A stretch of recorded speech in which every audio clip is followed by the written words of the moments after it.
Kaysa gunsun man ang ulan, mas palisuday karon ang pag-agi sa overflow bridge sa Matina Pangi, Davao City.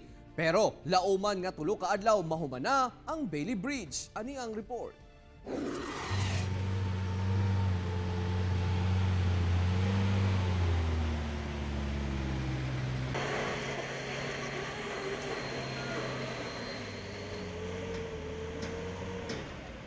Mas palisuday karon ang pagtabok sa mga motorista, ingon man mga residente sa overflow bridge sa kilometer 6.5 Matina Pangi tungod sa grabe kalapok sa lugar.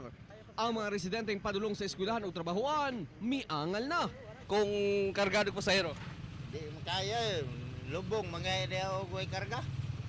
moto patabang pa. Oh, Punta madali na rin. hasol na kaya na yung tulayan eh.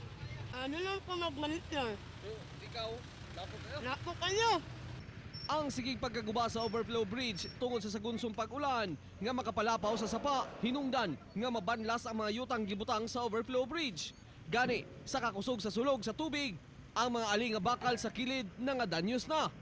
Ang solusyon sa maong problema, ang Bailey Bridge nga ginatukod na nga laumang mahuman ug maagian na tulo ka adlaw gikan karon. Sa karon, trabaho pa namin na masinsinan para mabilis matapos dahil sa mga tao po.